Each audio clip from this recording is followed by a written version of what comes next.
अस्सलाम वालेकुम दोस्तों, कैसे हैं आप लोग। उम्मीद करता हूं कि आप सब लोग खैरियत से होंगे। तो रात के तकरीबन इस टाइम 2:30 बज रहे हैं और मैं आपको बिटकॉइन की और क्रिप्टो मार्केट की अपडेट देने के लिए मौजूद हूं। बिटकॉइन यहां पर चल रहा है 34,600 की रेंज में और ये डेली कैंडल्स हैं। आपको दिखाई दे रहा होगा कि फिलहाल भी बिटकॉइन जो है यहां पर काफ़ी स्ट्रॉन्ग चल रहा है पंप के बाद। तो बिटकॉइन पे भी दोस्तों नजर डालेंगे और इसके अलावा आपकी पुरानी एक फरमाइश है वो भी पूरी करेंगे। और वो फरमाइश ये है कि आपको पता है कि माजी के अंदर बहुत सारे ऑल्ट कॉइन्स हैं जिनके अंदर हमने एसआईपी की है और बॉटम के ऊपर भी की है, उसके बाद भी कुछ ऑल्ट कॉइन्स के अंदर एंट्रीज लिए।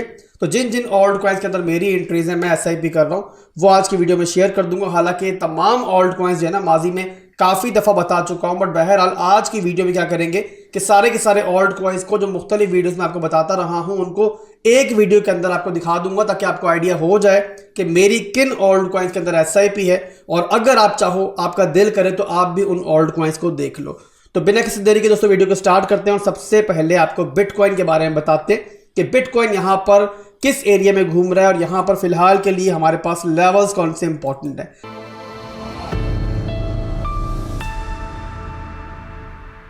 तो यहाँ दोस्तों बिटकॉइन पंप करने के बाद डेली टाइम फ्रेम के अंदर फिलहाल अपने बड़े स्ट्रॉन्ग रेजिस्टेंस जोन था पहले हमारा, उसके ऊपर ट्रेड कर रहा है और यहाँ पे हमें तीसरी daily candle closing most probably आज मिल जाएगी इस रेंज के ऊपर 32,000 के ऊपर।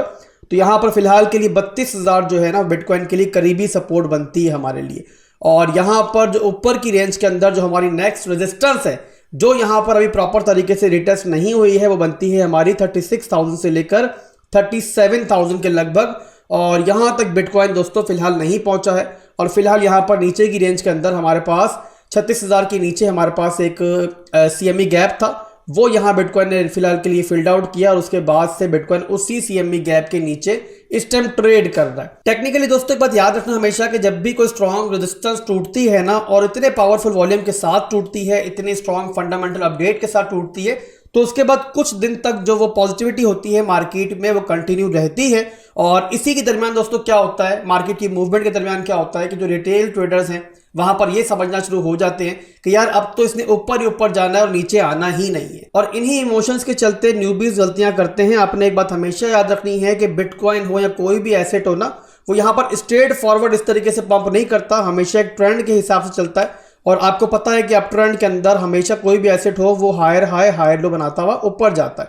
अब यहाँ पर दोस्तों आपके सामने है कि एक हायर का मूव आ चुका है और सूनर और लेटर यहाँ पर हम एक्सपेक्ट कर रहे हैं कि बिटकॉइन एक हायर लो का मूव लेगा।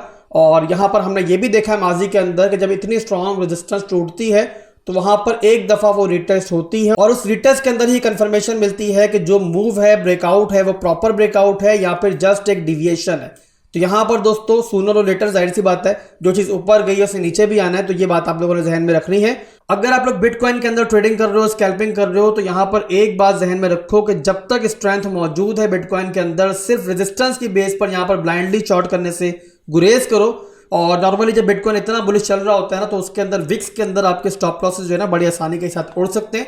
तो यहाँ पे ट्रेंड के अगेंस्ट जो है फिलहाल के लिए ट्रेडिंग मत करो, तो आप लोगों के लिए बेटर है। जब तक हमें इंटरनल स्ट्रक्चर ब्रेकडाउन नहीं मिलता तब तक आप थोड़ा सा शॉर्ट करने से गुरेज करो। अगर हमें कोई इंटरनल स्ट्रक्चर ब्रेकडाउन मिलेगा तो वहां पर हम प्रॉपर इंडिकेशन के बाद शॉर्ट को देख सकते हैं, बट फिलहाल के लिए यहाँ पर थोड़ा सा आपको जो ना बच के चलना है। तो ये थी दोस्तों बिटकॉइन की अपडेट एनालिसिस मैंने शेयर किया आपके साथ। इसके बाद चलेंगे उन ऑल्ट कॉइन्स की तरफ कि जो मेरे पोर्टफोलियो में शामिल है और पूरी बेयर मार्केट के अंदर मैंने इनके अंदर एसआईपी की है। 90% ऑल्ट कॉइन्स इस टाइम मैं आपको बताने जा रहा हूँ और यहाँ पे 10% ऑल्ट कॉइन्स मजीद भी हैं, वो भी इंशाल्लाह नेक्स्ट वीडियो में शेयर कर दूंगा। और यहाँ पर काफी सारे ऑल्ट कॉइन्स ऐसे हैं जिनको मैंने 20,000 से लेकर 15,000 की रेंज में जब बिटकॉइन चल रहा था ना, वहां मैंने इनके अंदर एसआईपी की और उसके बाद कुछ ऑल्ट कॉइन्स को मैंने बाद में भी शामिल किया। तो सबसे बड़ी क्वांटिटी में दोस्तों मार्केट का किंग बिटकॉइन मेरे पोर्टफोलियो में शामिल है। मैंने हमेशा आपको ये कहा है कि ये चीज मत सोचा करो कि बिटकॉइन के अंदर प्रॉफिट कम होगा। आपका पोर्टफोलियो $1,000 का है चाहे $1,00,000 का है, आपके पोर्टफोलियो का 35 to 40% एटलीस्ट जो है ना वो बिटकॉइन पर मुश्तमिल होना चाहिए। और मेरी इस एडवाइस को कभी इग्नोर मत करना।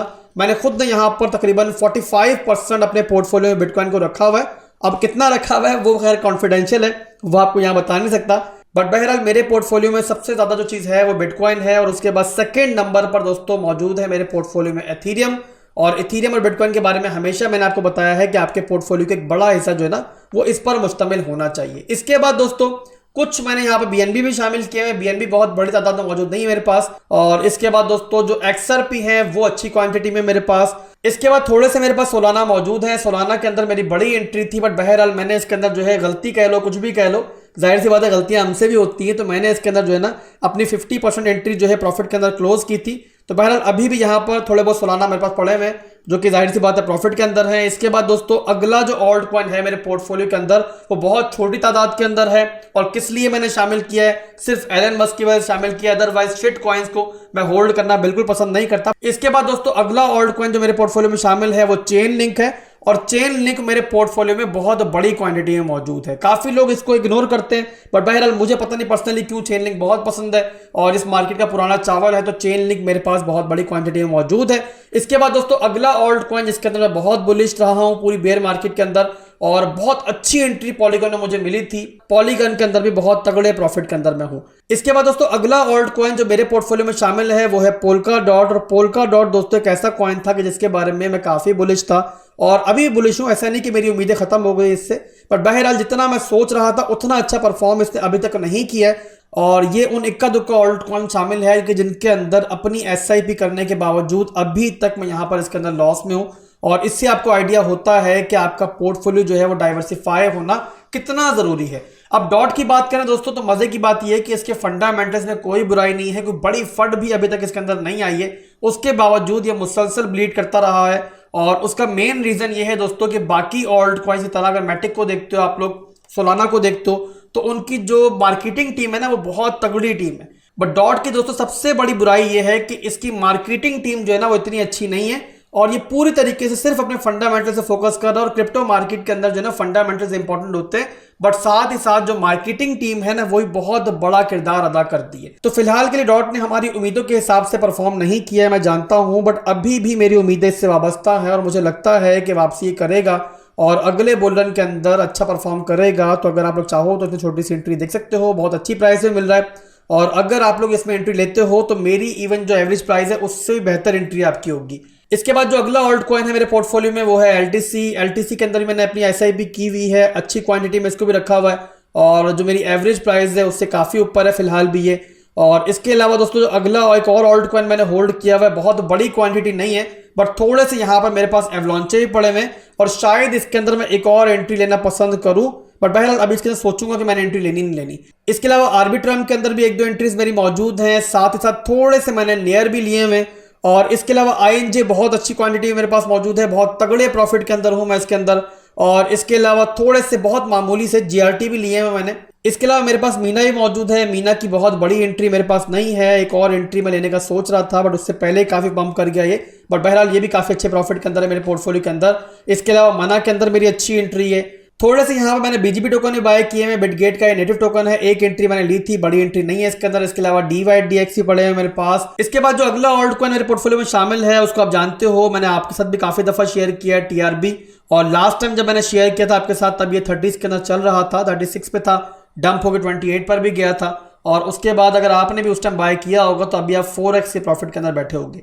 मैंने इसको काफी बॉटम के ऊपर बाय किया, और मेरी जो एवरेज एंट्री बनती है इसके अंदर वो 10 या 11 बनती है, 4 से 5 पार्ट्स के अंदर बहुत तगड़ी एंट्री मुझे मिल गई थी इसके अंदर, और आप अंदाजा लगा सकते हो कितना प्रॉफिट इसके अंदर हो चुका है मुझे।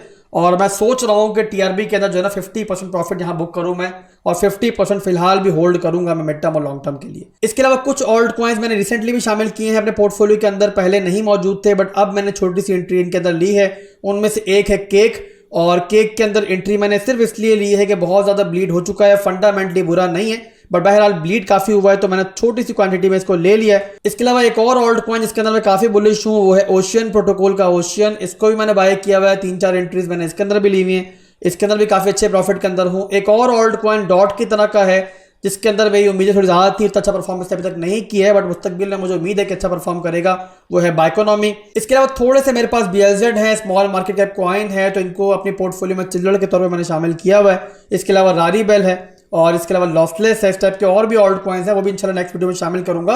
ये वो ऑल्ट कॉइन्स हैं, रारीबेल हो गया, लॉसलेस हो गया, BLZ हो गया, जो स्मॉल मार्केट कैप कॉइन है, और इनको मैंने अपने पोर्टफोलियो के अंदर कोई 0.5% है, कोई 0.4% है, छोटी छोटी क्वांटिटी में लिया हुआ है। तो ये दोस्तों मेरे वो ऑल्ट कॉइन्स हैं जिनके अंदर मैं SIP कर रहा हूँ। 75 to 78% मेरा पोर्टफोलियो में इन्वेस्ट कर चुका हूँ इन ऑल्ट कॉइन्स के अंदर, और बकाया जो मेरे पास मौजूद है अभी तक कैश, उसको मैं इस्तेमाल करूंगा अपने कुछ ऑल्ट कॉइन्स को एवरेज डाउन करने के लिए, जैसे कि डॉट हो गया और एक दो और ऑल्ट कॉइन मुझे लगेगा कि पोटेंशियल मौजूद है, फिलहाल अच्छा परफॉर्म नहीं कर रहा और मेरी जो एवरेज प्राइस है उससे नीचे दिखाई दे रहा है, तो मैं उसको वहां पर एवरेज डाउन कर लूंगा।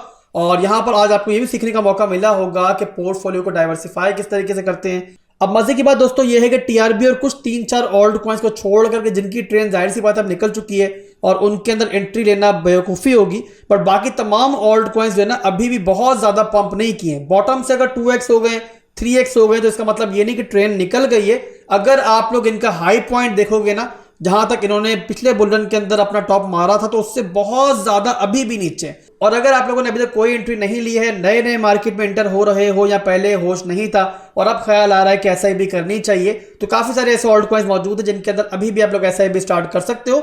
बस ये ख्याल करना कि एसआईपी का मेन असूल ये है, किसी भी पॉइंट के ऊपर अपने पोर्टफोलियो का सारा पैसा एक साथ नहीं लगाया जाता। एसआईपी करने का तरीका ये होता है कि अपने पोर्टफोलियो को आप लोग मिनिमम 5 से 6 पार्ट्स के अंदर बांटो और एक एक करके अपनी एंट्री लेना स्टार्ट करो। आपका ऑल्ट कॉइन ब्लीड करता है, आपकी एवरेज प्राइस से नीचे आता है, तो आप नेक्स्ट एंट्री ले सकते हो। तो आज के लिए दोस्तों बस इतना ही था। उम्मीद करता हूं कि आज की वीडियो पसंद आई होगी। कल फिर मिलेंगे इंशाल्लाह एक नई वीडियो के साथ। दुआओं में याद रखिएगा। अल्लाह हाफिज।